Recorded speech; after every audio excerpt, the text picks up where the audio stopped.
Hello everyone, this is Rashika Singh. I am again here with you chapter trigonometric functions. Trigonometric functions में हमने क्या क्या discuss कर लिया था, इसके एंगल्स के बारे में डिस्कस कर लिया था, कौन कौन से टाइप होते हैं मेजरमेंट के, इसके दैट इज रेडियन और जो डिग्री मेजरमेंट था वो हमने कंप्लीट कर लिया है इसमें. ठीक है, उसके बाद उसका चेंज भी कि डिग्री को रेडियन में कैसे करेंगे, रेडियन को डिग्री में कैसे करेंगे, ये हम कवर अप कर चुके हैं. उसके बाद ट्रिगोनोमेट्रिक फंक्शंस जो cos x होता है या sin x होता है उसको हम कैसे लाते हैं ये भी हमने देखा था कि जो x एक्सिस का a फंक्शन a पॉइंट था वो कैसे cos x को डिनोट कर रहा है और b कैसे sin x को डिनोट कर रहा है. ये सारी चीजें हम लास्ट लेक्चर में पढ़ चुके हैं. उसके बाद क्वाड्रेंटल एंगल्स भी पढ़ चुके हैं हम. सेम पिक्चर था, मेरे से उतना परफेक्ट बना नहीं, आपकी बुक में बिल्कुल परफेक्ट है. तो यही पिक्चर था, यही था जो हमने यूनिट इसका रेडियस का सर्कल लिया है. यूनिट सर्कल लेना मतलब कि उसका रेडियस 1 होगा. ये सारी चीजें हम डिस्कस कर चुके हैं कि हम क्यों यूनिट सर्कल लेते हैं, ये भी डिस्कस कर चुके हैं. मैं बहुत बार आपको बता भी चुकी हूँ लास्ट लेक्चर्स में. ठीक है, उसके बाद क्वाड्रेंटल एंगल्स भी हमने कवर अप कर लिए थे कि जो मतलब एक क्वाड्रेंट में जैसे खत्म होता है वो क्वाड्रेंटल एंगल होता है, जैसे 0, π/2, 3π/2, उसके बाद आपका 2π. ठीक है, ये सारी चीजें हम डिस्कस कर चुके हैं. पाई, 3π/2 और सारे क्वाड्रेंटल एंगल्स होते हैं. उसके बाद sin x 0 होता है तो x = nπ होता है एंड ऑल. ठीक है, और जो ये आपके अदर फंक्शंस होते हैं like cos x, sec, cot, ये sin cos tan का रेसिप्रोकल होता है. ठीक है, 1/, करके हम इसको डिनोट कर सकते हैं. ये सारी चीजें हम लास्ट लेक्चर में देख चुके हैं. उसके बाद जो रेडियन मेजरमेंट में आपका साइन, कॉस और tan की वैल्यू होती है वो उसका भी एक पूरा चार्ट लास्ट टाइम बता रही थी मैं. और आपने 10th में भी ये पढ़ रखा है कि π/3 की वैल्यू जो होती है साइन कॉस tan की क्या होती है, और साइन कॉस tan की जो वैल्यू होती है उसी का रिवर्स एकदम cos x, sec और cot की होती है. ठीक है, तो ये सारी चीजें मुझे नहीं लगता कि मुझे डिफाइन करना है. 10th में आप ऑलरेडी कवर अप कर चुके हैं. Still any confusion can ask. आज जो हमारा टॉपिक होगा that will be sine of trigonometric functions. मतलब कि जो हमने साइन कॉस पढ़े, में तो साइन कॉस ही होता है, साइन कॉस से ही सब कुछ बना होता है. ये भी मैं लास्ट लेक्चर्स में आपको बता चुकी हूँ कि साइन कॉस ही मेन जो बेसिक हमारे ट्रिग्नोमेट्रिक फंक्शंस है, उसके बाद ही हमारी बाकी सारी चीजें बनती हैं. ठीक है, तो हाँ, तो साइन ऑफ ट्रिग्नोमेट्रिक फंक्शंस में हम क्या करेंगे कि हम साइन और कॉस का अगर सिर्फ और सिर्फ साइन निकाल ले तो बाकी जो इसके ऊपर ही डिपेंडेंट है like tan, cot, cos x, सबके साइन हमें पता चल जाएंगे. तो साइन हमारे किस क्वाड्रेंट में क्या हो, क्वाड्रेंट हमें पता नहीं, फर्स्ट क्वाड्रेंट है, सेकंड क्वाड्रेंट है, थर्ड और फोर्थ. ठीक है, ये चीजें हम पहले से जानते हैं कि ये चारों क्वाड्रेंट होते हैं और इन हर एक क्वाड्रेंट में किस फंक्शन का क्या साइन होगा ये हम आज बेसिकली डिस्कस करेंगे. तो इसमें जो एंगल हम ले रहे थे वो x ले रहे थे और ये 1 यूनिट सर्कल है. ठीक है, 1 यूनिट मतलब ये पूरी जो डिस्टेंस है ये 1 का है और इसका अगर आर्क होगा तो वो भी x ही होगा. ये हम पहले ही लेक्चर में डिस्कस कर चुके हैं, जो पाई और रेडियन वाला जो हमने डिस्कस किया था मेजरमेंट, उसमें डिस्कस किया था. ठीक है, और अगर हम ऐसे लेंगे clockwise that will B positive angle, अगर हम एंटी क्लॉकवाइज लेंगे that will B negative angle. ठीक है, माइनस में एंगल लेंगे, मतलब अगर हम एंटी क्लॉकवाइज चलते हैं तो वो एंगल माइनस में हो जाएगा. और ये जो पॉइंट्स हैं ये हमारे a, b और ये अगर हम q में लेते हैं a, b जो हमने पॉइंट लिए थे ये हमने पहले ही सेकंड लेक्चर में प्रूफ कर दिया था मैंने कि जो a है वो किसको डिनोट करता है, cos x को, और जो b होगा वो sin x को. ठीक है, ये चीज हम डिस्कस कर चुके हैं कि जो y का पॉइंट होगा वो sin x होगा और जो a का x का होगा वो a को डिनोट करेगा. ठीक है, अब ये तो है फर्स्ट क्वाड्रेंट में भाई, तो इसमें x की सारी वैल्यू पॉजिटिव होती है, इसमें y की सारी वैल्यू पॉजिटिव होती है, इसमें x की नेगेटिव होती है, इसमें y की नेगेटिव होती है. ये आप बहुत पहले से पढ़ते हुए आ रहे हैं. तो इस वाले क्वाड्रेंट में क्या होता है, x और y दोनों ही पॉजिटिव होगा, है ना. और ये क्या है, 0 to π/2, मतलब x जो है हमारा पॉजिटिव होगा. मतलब कि अगर हम cos x लिखूं मैं यहाँ पे आपका, तो it will be positive, cos x will B a. ठीक है, जो आपका cos x है वो a हो जाएगा, है ना, और जो आपका sin x है वो b हो जाएगा. अगर हम ये पॉइंट पॉइंट इधर लेते हैं, बिल्कुल हमने एंटी क्लॉकवाइज में माइनस का एक्स लिया है। एक्स में तो भाई ए और बी था, ये हम पहले ही अपना डिस्कशन इसमें कर चुके हैं, इसे मुझे नहीं बताना है अब दोबारा। हम माइनस एक्स पे बेसिकली फोकस करेंगे कि अगर कॉज ऑफ माइनस एक्स हो, कॉज ऑफ आपका अगर ये कॉज ऑफ माइनस एक्स हो, अगर हम माइनस में एंटी क्लॉकवाइज ले रहे हैं, ठीक है। ये साइन जो होते हैं एंगल्स के, ये बहुत ही ज्यादा जरूरी होते हैं जब हम कैलकुलेशंस करते हैं ट्रिग्नोमेट्रिक फंक्शन के, तो इनके साइन बहुत ज्यादा इंपॉर्टेंट होते हैं। इसलिए आप ध्यान से इस लेक्चर को देखिएगा, इसमें कोई भी पॉइंट ना छूटे, तो it will be much better, ठीक है। तो अगर मैं कॉस माइनस एक्स ले रही हूं, माइनस में अगर मैंने एंगल लिया, तो देखो ध्यान दो कि ए जो था वो ए ही रह गया, मतलब x तो यहां भी पॉजिटिव होगा और x यहां भी पॉजिटिव होगा। ये जो x है ये इधर भी पॉजिटिव होगा, इधर भी पॉजिटिव होगा, y इधर पॉजिटिव और इधर नेगेटिव हो जाता है, x इधर पॉजिटिव और इधर नेगेटिव हो जाता है। तो x का जो क्वाड्रेंट जो वो है coordinates, that will B a, यहां भी a रहेगा और यहां भी a रहेगा, लेकिन जो b है वो यहां b हो जाएगा, यहां माइनस b हो जाएगा। Why? Because y is negative this side, ठीक है। तो ये जो होगा, ये b हम लेंगे, इसको माइनस में लेंगे, तो ऑब्वियसली कॉस अगर माइनस का एक्स हम लेते हैं तो दैट विल रिमेन ए का ए ही रहा ना, कुछ चेंज नहीं आया। लेकिन अगर यही चीज हम साइन ऑफ माइनस एक्स लेते हैं, that will be minus B, मतलब साइन माइनस बी, मतलब कि कॉस एक्स जो हो जाएगा वो कॉस एक्स ही रहेगा, लेकिन जो साइन ऑफ माइनस एक्स होगा वो माइनस साइन एक्स हो जाएगा। Is it correct? मतलब इसका माइनस कोई इफेक्टिव नहीं होगा, वो कॉज एक्स ही रह जाएगा। बट अगर साइन ऑफ माइनस एक्स आप ले रहे हो तो that will be minus sine x. मतलब मैं इसको ऐसे लिख सकती हूं, ज्यादा कंफ्यूज मत होइए। I can write it as cos of minus x equal to cos x, but sin of minus x will be minus sin x. It is very much clear। ये सर्कल आप पहली बार नहीं देख रहे हैं, ये तीसरी बार मुझे लग रहा है आपको ड्रॉ करके मैं बता रही हूँ, इसलिए मैंने ज्यादा इलेबोरेट भी नहीं किया कि हाँ भाई ये पॉइंट ए है तो इसको 1,0 क्यों लिया है, क्योंकि ये यूनिट सर्कल है और 1 x का कोऑर्डिनेट को डिनोट कर रहा है और y 0 का कर रहा है, मतलब ठीक है। ये सारी चीजें हम लास्ट लेक्चर में डिस्कस कर चुके हैं, तो मुझे नहीं लगता ये जो पॉइंट्स है वो मुझे डिस्कस करने चाहिए, ठीक है। इसमें y यहाँ पे x 0 हो जाएगा और y विल बी -1, d का जो पॉइंट होगा, ठीक है। ये लास्ट लेक्चर्स में हम देख चुके हैं। तो होप इट इज क्लियर कि अगर माइनस एक्स हम लेते हैं, माइनस में एंगल हम लेते हैं दिस साइड, तो what will be the value of A and B coordinates, मतलब cos x और sin x की वैल्यूज क्या होंगी, मतलब कौन सा नेगेटिव होगा कौन सा पॉजिटिव होगा। It is clear as I think so. Still if any doubt you can ask, not at all in problem. Since for every point A B on a unit circle A will be, ठीक है। अब मैं unit circle तो नहीं मिटा रही हूं, यहीं पे थोड़ा सा एडजस्ट करके बता देती हूँ आपको। अच्छा, ये यूनिट सर्कल है, अब मुझे इसको यूनिट सर्कल क्यों है क्या है बार बार नहीं बताऊंगी मैं। यूनिट सर्कल है मतलब जो ये ए है, कोई भी पॉइंट ए है, it will be in between minus of 1, क्या ऐसा हो सकता है? ये चीज समझ में आ गई? ए जो है -1 और 1 के बीच में होगा, ये ए, ये आपका -1 और 1 के बीच में ही जाएगा ना। ए एक्स है ना, एक्स कोऑर्डिनेट है ना, एक्स कोऑर्डिनेट सिर्फ और सिर्फ 1 0 -1 0 ऐसा ही जा रहा है ना। तो -1 और 1 के बीच में ही तो इसकी वैल्यू आ रही है ना, और कहीं तो नहीं जा रही है, और कहीं नहीं जा सकती। मतलब कि a जो है -1 से 1 के बीच में ही एग्जिस्ट करेगा, और a को हमने क्या माना था, cos x। तो obviously cos x will be in between of -1 से 1। तो cos x की जो भी वैल्यू आएगी किसी भी एंगल पे, चाहे वो आप cos π/2, cos 3/2, 5π/2 कुछ भी निकालिए, उनकी जब वैल्यू आएगी तो वो -1 से 1 के बीच में ही होगी और कहीं नहीं हिलेगी। और this is also true for the function of sine. b की वैल्यू भी तो देखो ना, b 1 है 0 है, -1 है 0 है, इतने में ही घूम रहा है ना, मतलब -1 से 1 के बीच में ही है b भी।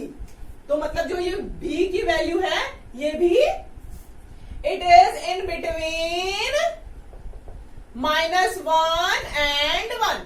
अगर मैं यहां पे b लिख दूं तो ये वाली चीज हो गई। ओके, ठीक है। तो अगर हम sin x को लेंगे तो उसकी वैल्यू भी -1 से 1 के बीच में ही आएगी। मतलब cos x और sin x दोनों की वैल्यूज जब हम निकालेंगे किसी भी क्वेश्चन में, किसी भी उसमें, तो that will be in between of -1 to 1। ठीक है। तो we have learn in previous class that a first quadrant 0 to π/2 and b both are positive. ठीक है। जो फर्स्ट क्वाड्रेंट है इसमें a और b दोनों ही पॉजिटिव है। देख लो 1, 0, 0, 1, ये y पॉजिटिव है, x पॉजिटिव है, तो दोनों ही पॉजिटिव है। ठीक है। और अगर हम π/2 से पाई में जाए, होप इट इज क्लियर। अगर हम ऐसा करते हैं कि ये वाला इतना जो है हमारा π/2 है। ठीक है, ये हम डिस्कस कर चुके हैं। ये वाला जो एंगल होगा हमारा ये π/2 तक होगा। ये चीज 90 डिग्री बनाएगा ना, और ये पूरा π/2, और अगर ये π/2 हो जाएगा तो ये पाई हो जाएगा पूरा, है ना। तो ये वाली चीज जो होगा पाई पे आके खत्म होगा, फिर ये 3π/2 होगा, और ये पूरा का पूरा जब सर्कल कंप्लीट हो जाता है तो इट कंप्लीट्स 2π, है ना। तो 0 to π अगर हम लें, 0 to π/2 90 डिग्री के एंगल में अगर हम cos x और sin x की वैल्यू ले तो हमेशा पॉजिटिव ही दिखेगी। देखो x और y दोनों ही पॉजिटिव होंगे हमेशा फर्स्ट क्वाड्रेंट में, तो sin x और cos x दोनों ही पॉजिटिव हैं। sin x और cos x से बाकी सारे एंगल्स भी बनते हैं, है ना। sin अपॉन cos से tan बनता है, 1/tan cot होता है, 1/cos sec होता है, 1/sin cosec होता है। मतलब कि अगर ये दोनों पॉजिटिव है तो बाकी के सारे एंगल्स भी इस क्वाड्रेंट में पॉजिटिव ही होंगे। ओके, ये भी मैं अलग से आपको बना के भी दिखा देती हूं। ठीक है। तो अगर अब इससे आगे जाते हैं, पहला क्वाड्रेंट हमारा हो गया। ठीक, now in the second quadrant. Second quadrant में क्या दिख रहा है आपको? क्या दिख रहा है? y जो है पॉजिटिव है, x नेगेटिव है, मतलब cos x माइनस में होगा और sin x प्लस में होगा। ठीक है। तो जब cos माइनस में है और sin प्लस में है तो यहां पे क्या क्या प्लस होना चाहिए फर्स्ट क्वाड्रेंट, सेकंड क्वाड्रेंट में? चलो इतना मैं पहले बता दूं आपको कि जो आपका सेकंड क्वाड्रेंट है इसमें आपका जो cos x है ये माइनस है। ठीक है, ये निगेटिव है, और जो sin x है आपका ये पॉजिटिव है। ओके, फिर a एंड b, आपका a और b हम लेंगे इधर, तो इसमें a पॉजिटिव है और b नेगेटिव है, मतलब cos x वाला जो पोर्शन होगा वो पॉजिटिव हो जाएगा और sin x नेगेटिव हो जाएगा। ठीक है, ऐसे ही आप इधर कर देंगे। मैं आपको इसको रीड कर देती हूँ। Still if any confusion you can ask. ये थोड़ा सा आपको, मुझे नहीं लगता इरिटेट करना चाहिए वैसे तो। स्टिल 3π/2 से 2π के बीच में अगर x है तो a is positive and b is negative. a positive है, b नेगेटिव है, इसमें a पॉजिटिव b नेगेटिव होगा। इस वाले सेक्शन में क्या होगा? x नेगेटिव होता है, मतलब a वाला पोर्शन नेगेटिव होगा, इसमें y भी नेगेटिव होता है। Hope you are getting what I tend to tell you. मतलब 3/2 से 2π में आपका ये वाला पोर्शन जो होता है वो नेगेटिव होता है, ये वाला भी नेगेटिव होता है ना। तो ये नेगेटिव वाला हो जाएगा, है ना। -a और -b वाला हो जाएगा, मतलब साइन और कॉस दोनों ही माइनस होंगे। अगर इसमें मैं आती हूँ तो आपका y वाला पोर्शन जो होगा माइनस होगा और x वाला जो होगा पॉजिटिव होगा, मतलब cos x इसमें पॉजिटिव होगा इस वाले क्वाड्रेंट में, और sin x माइनस में होगा। ठीक है। Similarly, cos x positive for 0 to π/2, negative for π/2 to 3π/2, and also positive for 3π/2 to 2π. Likewise, we can find the other trigonometric functions in different quadrants. तो इसमें sin x और cos x positive था। मैं अब ये सारी चीजें आपको मिटा रही हूं और उसके बाद आपको बताने की कोशिश करती हूं।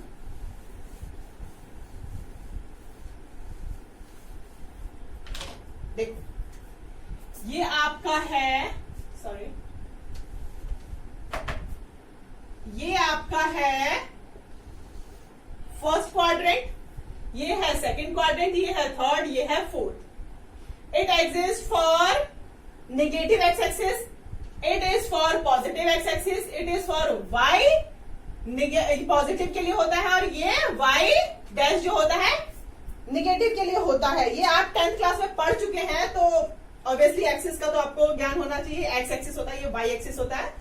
अब हमने यूनिट सर्कल के अंदर जो कॉस एक्स और साइन एक्स देखे, ये क्या था, 0 से पाई बाय 2 की 0 से पाई बाय 2 का एंगल था ये। तो 0 से पाई बाय 2 में कॉस एक्स और साइन एक्स दोनों ही पॉजिटिव था। भाई एक्स भी पॉजिटिव है, वाई भी पॉजिटिव होगा इस क्वाड्रेंट में, है ना। तो ऑब्वियसली कॉस एक्स और साइन एक्स दोनों ही पॉजिटिव होंगे। जो आपका कॉस एक्स होगा वो भी पॉजिटिव होगा, जो आपका साइन एक्स होगा वो भी पॉजिटिव होगा, ठीक है, क्योंकि इसमें एक्स और वाई के दोनों ही कोऑर्डिनेट ए और बी दोनों ही पॉजिटिव होंगे। तो मतलब 0 से पाई बाय 2 तक साइन एक्स और कॉस एक्स दोनों ही पॉजिटिव है। जब दोनों ही पॉजिटिव है तो हमारे बाकी के एंगल्स भी पॉजिटिव होंगे। tan x भी पॉजिटिव होगा, क्यों, क्योंकि ये sin x upon cos x होता है, ठीक है। और sec x ही 1 अपॉन cos x होता है। तो जब cos x ही पॉजिटिव है तो sec x भी पॉजिटिव होगा। अब आया cosec x। cosec x में क्या होता है, 1 upon sin x, 1 upon sin x। sin x positive है तो ये भी पॉजिटिव होगा, मतलब ये चारों पॉजिटिव है, बचा cot। cot x क्या होता है, 1 अपॉन tan x। जब tan x ही पॉजिटिव है तो cot x भी पॉजिटिव होगा। मतलब 0 से पाई बाय 2 के बीच में आप कोई भी एंगल लें। ये सारी चीजें बहुत ध्यान से देखिएगा, क्योंकि आपका जब कैलकुलेशन टाइम आता है तो आप बहुत ज्यादा मिस्टेक करते हैं इन चीजों पे। फर्स्ट क्वाड्रेंट अगर आएगा, मतलब 0 से पाई बाय 2 के बीच में कोई भी एंगल किसी भी फंक्शन के अंडर में आ रहा है तो उसकी वैल्यू हमेशा पॉजिटिव होगी, ठीक है। cos पाई बाय 2 0 होता है, sin पाई बाय 2 90 डिग्री का एंगल बनाता है, जो कि 1 होती है उसकी वैल्यू, ठीक है। तो यानी कि फर्स्ट क्वाड्रेंट में हमारा सबका सब पॉजिटिव होगा। अब आते हैं हम सेकंड क्वाड्रेंट में। सेकंड क्वाड्रेंट में क्या है भाई, y पॉजिटिव का है और x निगेटिव का है। मतलब जो cos x होगा वो निगेटिव होगा, sin x होगा वो पॉजिटिव होगा। तो अब जो cos x वाले फंक्शन होंगे, इसमें क्या होता है आपका, मैं पहले लिख देती हूं आपको। इस वाले क्वाड्रेंट में क्या होता है, इसमें tan x और cot x पॉजिटिव होता है, इसमें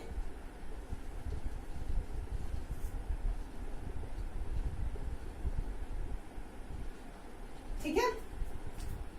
ये आपका एक पूरा चार्ट दिया हुआ है, आपके पेज नंबर 58 पे दिया हुआ है, पर ये थोड़ा सा आपको रो और कॉलम के उसमें दिया हुआ है, ठीक है। और मैंने इस तरीके से बताया आपको। तो देखो, अब ये क्या था, 0 से पाई बाय 2 था, ये पाई बाय 2 से पाई है ना। ये पाई बाय 2 से पाई का एंगल बनाएगा ना पूरा, है ना।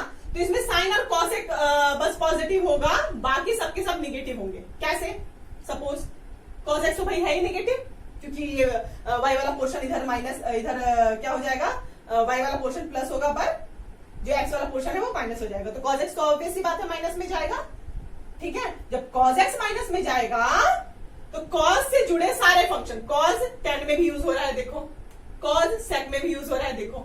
अगर ये निगेटिव है तो इसको भी निगेटिव बना देगा। अगर यहाँ पे ये माइनस में है तो ये पूरा माइनस में हो जाएगा, मतलब tan भी माइनस में चला जाएगा। उसके बाद कहा यूज हो रहा है cot tan का रेसिप्रोकल है तो ये भी माइनस हो जाएगा। तो बच्चे कौन कौन से function, sin x pi by 2 से पाई के बीच में ये y वाला जो पोर्शन है ये पॉजिटिव है, तो sin x हमारा पॉजिटिव है। sin कहां सिर्फ यूज हो रहा है, सिर्फ और सिर्फ sin, तो वो cosec x में यूज हो रहा है बस, बाकी हर जगह cos अपनी टांग अड़ा दे रहा है। तो मतलब सिर्फ और सिर्फ sin और cosec इसमें पॉजिटिव रह जाएंगे, बाकी सबके सब एंगल माइनस में जाएंगे। मेरे कहने का ये मतलब है कि tan पाई बाय 2 से ऊपर कोई भी आप इधर लेते हो, जैसे 10 पाई लेते हो तो वो भी इट विल बी माइनस, ठीक है। अगर पाई बाय 2 से पाई के बीच में कोई भी आप एंगल ले लेते हो जो कि 10 और कॉसेक और कॉट के अंडर में आ रहा है तो वो माइनस ही होगा, ओके। अब आते हैं हम पाई से लेके 3 पाई बाय 2 तक। पाई से लेके 3 पाई बाय 2 तक कोई भी आप एंगल लो, ये पाई इतना पाई होता है ना, इतना 180 होता है ना पाई, उसके बाद आप इतना लेते हो 90 प्लस कर दो पाई में, तो इट बिकम्स 3π/2, ये 3π/2 हो जाता है आपका, ये पूरा का पूरा 2 पाई कवर करता है ना। तो पाई से 3π/2 में अगर कोई एंगल आप लेते हो तो इसमें क्या है, x माइनस में है और y भी माइनस में है, दोनों माइनस में है। अब दोनों माइनस में है भाई, cos भी यानी कि माइनस में हो गया हमारा, x का कोऑर्डिनेट दिखाता है ये, है ना, और sin x भी हमारा माइनस में हो गया, क्यों, क्योंकि sin भी माइनस का साइन दिखाता है। अब आए हम tan पे, tan में क्या हुआ, sin और cos दोनों ही माइनस में है, मतलब माइनस माइनस, अगर ऊपर और नीचे दोनों माइनस में होता है, सपोज ये माइनस का 3 है हमारे पास और माइनस का 3 है, तो कैंसिल आउट होके प्लस हो जाता है ना, ये सपोज ये 4 है, चलो 3/4 हो जाता है ना, minus minus sine cancel out हो जाता है ना, अगर ऊपर नीचे दोनों साइड माइनस हो तो, है ना। तो ये भी माइनस होगा और ये भी माइनस होगा, तो कैंसिल आउट होकर ये पूरा पॉजिटिव दे देगा, मतलब tan x हमारा इसमें पॉजिटिव आ जाएगा। अब आते हैं हम sec पे, तो sec क्या है, 1/cos x है, cos x माइनस में है तो पूरा ही का पूरा फंक्शन ही माइनस में कर देगा, मतलब sec x तो पॉजिटिव नहीं होगा, ठीक है। फिर आते हैं हम cos x पे, cos x भी 1/sin x है सिर्फ और सिर्फ, तो sin x पूरा माइनस में होगा तो पूरा का पूरा फंक्शन ही माइनस में होगा। cot x पे आते हैं अब हम, तो ये 1/tan x है, tan x पॉजिटिव हो गया है तो cot x भी पॉजिटिव हो जाएगा। तो ऑब्वियसली जो हमारा, अगर हम पाई से 3π/2 के बीच में कोई भी एंगल लेते हैं XYZ, तो इसमें tan x और cot x हमेशा का हमेशा पॉजिटिव ही आएगा। मतलब कहने का ये है कि अगर tan -3π/2 लेते हो तो भी वो प्लस का 3π/2 ही हो जाएगा, cot -3π/2 लेते हो तो भी वो cot 3π/2 ही हो जाएगा, ठीक है। अगर माइनस में इधर कोई भी एंगल आप लेते हो जो कि tan और cot के अंडर में आते हैं तो पॉजिटिव हो जाएंगे। अब आते हैं हम फोर्थ क्वाड्रेंट में, सेम वही चीज यहाँ पे भी एप्लीकेबल है। ये y जो होता है ये माइनस में होता है और x क्या होता है, प्लस में होता है, बस x प्लस में है मतलब cos x प्लस में है, और cos x से जुड़ा हुआ sec x वो प्लस में होगा, बाकी सबके सब ऑब्वियसली माइनस में हो जाएंगे, ठीक है। अब इसको इतना एक्सप्लेन करने की जरूरत नहीं है, जब इतना कर दिया है तो बस। अब आपको ये चीज ध्यान रखनी है, जो फर्स्ट क्वाड्रेंट है आपका दैट इज 0 to π/2, इसमें सारे के सारे फंक्शन पॉजिटिव होते हैं। π/2 से अगर हम पाई में आए तो इसमें sin x और cos x पॉजिटिव होता है, और अगर हम पाई से 3π/2 में आए तो tan x और cot x पॉजिटिव होता है, और 3π/2 से 2 पाई में अगर हम जाए तो इसमें cos x और sec x पॉजिटिव होगा, बाकी सबके सब एंगल नेगेटिव होते हैं। कैलकुलेशन में बहुत ज्यादा यूज आता है इसका। अब हम जब हम प्रैक्टिकली हम इसको क्वेश्चंस करेंगे तो आपको ज्यादा समझ में आएगा। तो होप यू गॉट दिस, ठीक है। अब मुझे लगता नहीं है कि इसमें कुछ समझाना चाहिए। ये π/2 का एंगल बना रहा था पूरा, ये पाई का एंगल बना रहा था, ये 3π/2 और 2 पाई, ठीक है। तो that's all for sine of angles in different quadrant. ये हमारा पोर्शन कंप्लीट हो गया, ठीक है। अब हम आएंगे domain and range of functions में, ठीक है। Hope it is clear. आपको ये जब हम अभी प्रैक्टिकल प्रॉब्लम्स करेंगे ना तो ज्यादा समझ में आएगा कि कहाँ पे एप्लीकेशन है इसका। अभी तो आप बस ये देख लीजिए कि पॉजिटिव है ये, और क्यों पॉजिटिव है इस चीज को आप समझ लीजिए बस। जब आप क्वेश्चंस करेंगे तो it will get more and more clear for you, okay. तो अब हम आएंगे domain and range of trigonometric functions. तो डोमेन क्या होता है और रेंज क्या होती है ट्रिग्नोमेट्रिक फंक्शंस की। डोमेन एंड रेंज बच्चों हम सेट्स के चैप्टर में जो हमारा रिलेशनल फंक्शन का चैप्टर था उसमें डोमेन एंड रेंज हम पढ़ चुके हैं, ठीक है। तो मैं डोमेन एंड रेंज इसमें बताऊंगी आपको।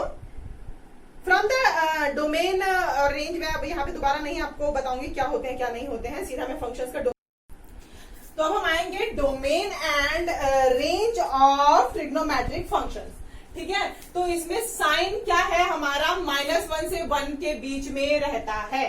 मतलब कि इसका क्या था ये हम अभी मैंने आपको डिस्कशन करके बताया था कि जो sin x होता है वो sin x या cos x जो भी होता है वो -1 से 1 के बीच में एग्जिस्ट करता है। मतलब कि ये है आपका कि आप इस x की कोई भी वैल्यू ले लें, मतलब आप सपोज y = sin x लेते हैं तो x की आप कोई भी वैल्यू ले, लेकिन जो y आएगा मतलब रेंज आएगा, मतलब ये डोमेन हुआ। x की हम कोई भी वैल्यू लेते हैं, जब हम इधर कोई भी वैल्यू लेते हैं x की तो उसे हम डोमेन कहते हैं, जितने x में वैल्यूज होती हैं और जितना उसका जो इमेज बनती है उसको हम रेंज बोलते हैं, ठीक है। डोमेन और रेंज हम पढ़ चुके हैं, तो इसको अब मैं फिर से नहीं बताऊंगी आपको कि डोमेन और रेंज क्या होते हैं।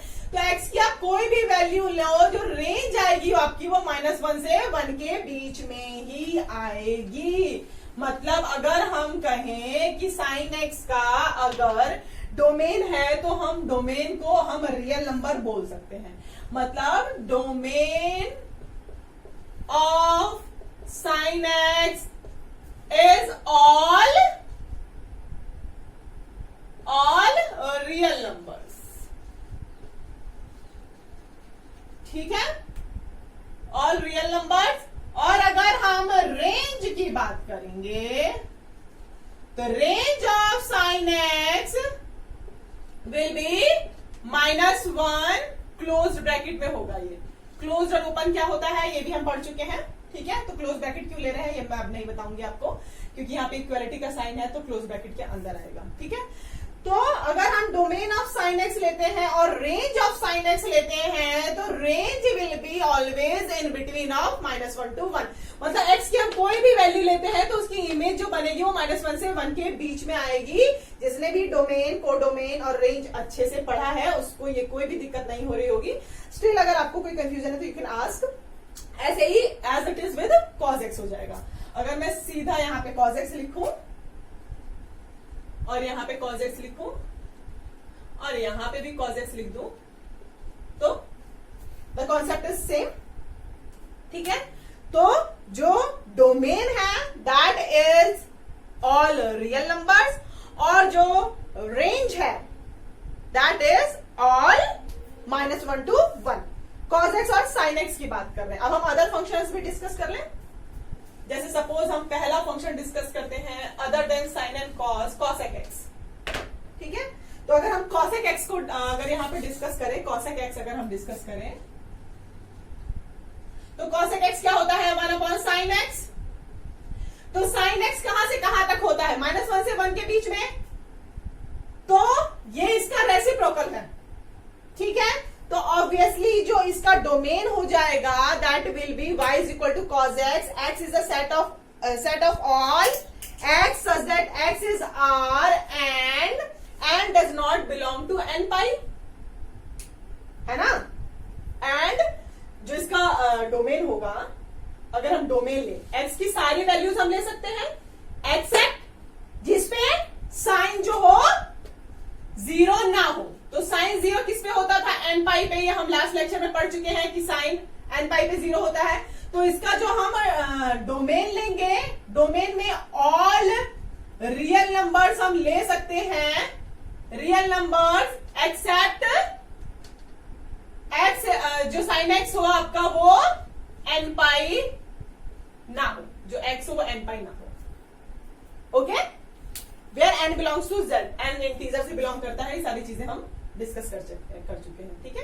सारे के सारे रियल नंबर होंगे डोमेन में। इसका डोमेन मतलब x हम कुछ भी ले सकते हैं एक्सेप्ट जहां पे x n पाई ना हो। n पाई हो जाएगा तो साइन x जो होगा हमारा फंक्शन वो 0 हो जाएगा, जो कि ये पूरी की पूरी वैल्यू को एग्जिस्टेंस में नहीं रहने देगा। मतलब कि जो हम डोमेन लेंगे वो होगा x such that x belongs to R and x does not belongs to n pi where n belongs to z। अगर मुझे इसको आपको रोस्टर फॉर्म में लिखना है तो मैं लिख देती हूं आपको, ठीक है।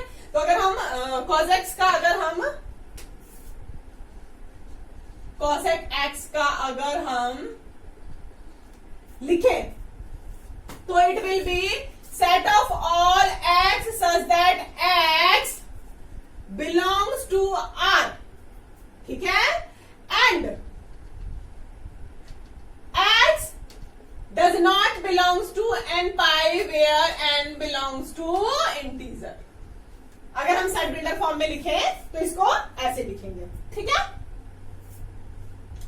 तो ये इसका डोमेन है, किसका, cosec x का, ठीक है। अगर हम रेंज ले लें तो रेंज क्या हो जाएगी भाई, सारी की सारी वैल्यू जो कि देखो सारी की सारी वैल्यू हो जाएगी। अगर मैं इसको ऐसे लिख लेती हूँ x such that x, sorry sorry range को y से डिनोट करते हैं, मैं यहाँ x लिख रही हूँ, so sorry, we denote range as y, ठीक है। y says that y belongs to R and ना भी लिखो तो चलेगा, कॉमा,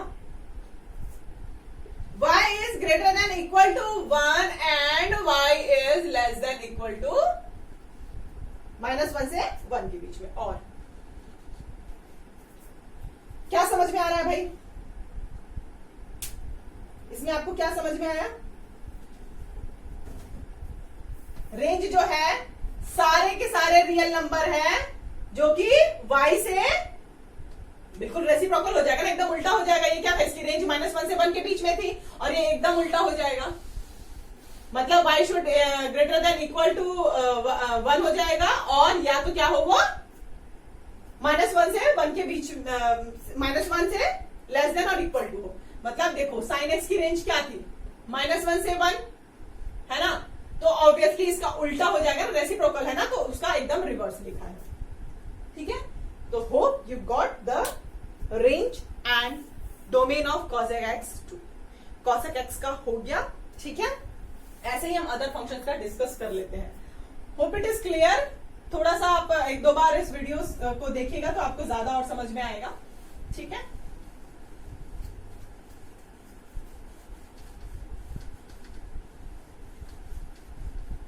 ठीक है, नाउ अब हम उसके बाद कौन सा फंक्शन लेते हैं, चलो sec x ले लेते हैं भाई। आपका साइन हो गया, cos हो गया, cosec हो गया, अब sec x हम लेते हैं, तो sec x will be equal to 1 cos x। हाँ जी, तो cos x के लिए क्या था कि ये भी -1 से 1 के बीच में होता है, तो रेंज तो वही एज इट इज होगी जो cosec x की थी, ऐसे ही sec x की रेंज हो जाएगी, है ना।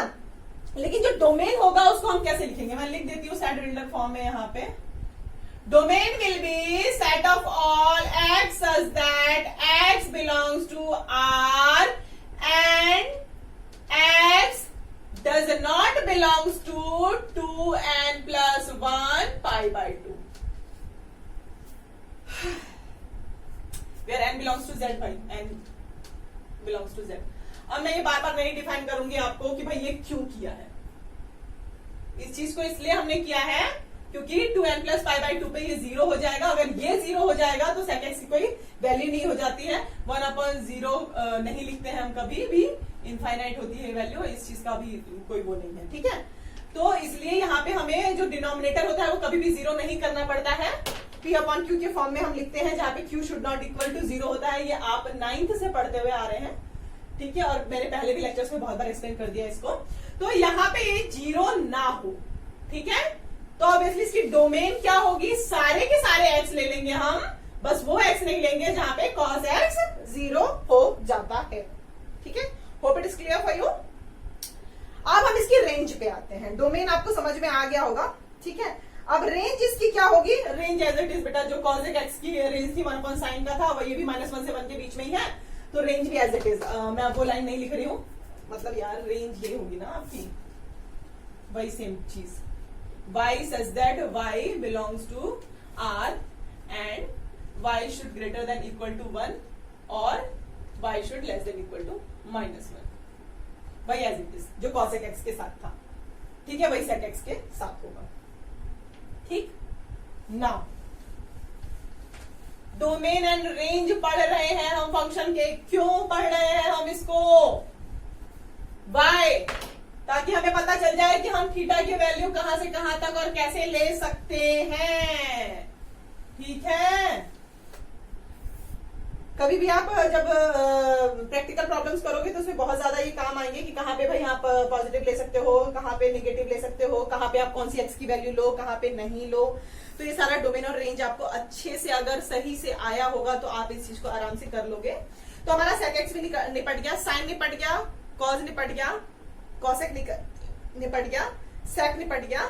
Now we will come on cot x, ठीक है। कॉट एक्स और टेन एक्स को इतना मुझे नहीं लगता कि आपको इतना एलैबोरेट करके बताना पड़ेगा, पहले टेन एक्स बता देती हूँ। चलो, टेन एक्स में भी यही है, क्या होता है, sine x upon cos x होता है, ऑब्वियसली यार। देखो sin x upon cos x होता है, मतलब जो इसका हम x ले सकते हैं, मतलब कि अगर हम डोमेन की बात करें इसके, तो it will be x such that x belongs to R and x should not belongs to 2n plus 1 pi by 2। क्यों? क्योंकि इस पे ये फंक्शन 0 हो जाता है, ये लास्ट लेक्चर में हम पढ़ चुके हैं। ठीक है, 2n plus 1 pi by 2 where n belongs to integer by integer. ठीक है, तो ये तो इसका डोमेन हो गया। ठीक, डोमेन में इतना मुझे इलैबोरेट करने की जरूरत नहीं है। अब रेंज क्या होगा इसका? डोमेन तो हो गया, अब रेंज क्या है इसकी? y such that y belongs to R। कोई भी कंडीशन इसमें नहीं लगेगी। क्यों? इसमें जैसे हम कर रहे थे ना कि y जो है -1 से छोटा हो, -1 से बड़ा हो और 1 से छोटा हो एंड ऑल, इसमें नहीं करेंगे हम। क्यों नहीं करेंगे? क्योंकि इसमें क्या हो जाएगा, ये वाला फंक्शन क्या होगा, -1 से 1 के बीच में होता है, ये -1 से 1 के बीच में नहीं होता। ये इसका रेसिप्रोकल ले रहे हैं, मतलब -1 से 1 के बीच वाला फंक्शन भी आएगा। इट इज क्लियर कि 1 अपॉन, मतलब इसका रेसिप्रोकल ले रहे हैं ना, तो ये तो पूरा था ही, सारे के सारे -1 से 1 के बीच में थे और ये भी -1 से 1 के बीच में था, लेकिन इसके रेसिप्रोकल में आ रहा है, मतलब कि इसका रेसिप्रोकल कहने का क्या मतलब होगा, -1 से 1 के बीच में ना हो, बाकी सारे हो, है ना? यही तो हुआ ना कि जो cos x की वैल्यू है वो -1 से 1 के एक्सिस में करती है, तो हम बिल्कुल इसका रेसिप्रोकल एकदम उल्टा अगर हम इसका बोले तो क्या होगा, वो वैल्यूज जो -1 से 1 के बीच में ना आए बाकी सारी, अब -1 से 1 के बीच में आए, ये sin x को कर देगा। अरे मतलब ये हुआ ना, ये जो फंक्शन है आपका, ये -1 से 1 के बीच में ना आए कर देगा। ठीक है, तो हमारे पास सारे रियल नंबर हो गए जो -1 और 1 ना हो बस, लेकिन जो sin x होगा हमारा ऊपर है, वो तो -1 और 1 फिर से इंक्लूड कर देगा, ये हटा देगा -1 और 1 और ये इंक्लूड कर देगा, तो मतलब कि सारे के सारे रियल नंबर्स रेंज हो जाएंगे इसके। अगर इसमें आपको कंफ्यूजन है तो यू कैन आस्क, मुझे नहीं लगता कि कोई कंफ्यूजन होना चाहिए। Still if any confusion you can ask. Same as it is cot x के साथ हो जाएगा। cot x में वही होगा जो इसका आपका डोमेन होगा, that will B x such that x belongs to R where x does not belong to n pi होगा, क्योंकि ऑब्वियसली जो cot x होता है वो cos x upon sin x होता है, तो sin x जो है n pi नहीं होना चाहिए, और जो इसका रेंज होगा वो ऑल रियल नंबर्स होंगे। As it is same concept है, I am not going to derive that. ठीक है, तो cot x का भी एज इट इज हो जाएगा। ठीक है, और ये आपके एनसीईआरटी की बुक में भी पूरा इलैबोरेटेड दिया हुआ है। ठीक है, अगर कोई कंफ्यूजन है तो वहां पूछिए, और मैं तो हुई। ओके, नाउ अब हम इंक्रीजिंग और डिक्रीजिंग पे आएंगे। ये इंक्रीजिंग और डिक्रीजिंग हम क्यों पढ़ेंगे, क्योंकि हमें इसका जो क्या कहते हैं ग्राफ हम पढ़ेंगे, sin x cos x का, tan x cot x और sec cos x का क्या ग्राफ होता है, ग्राफिक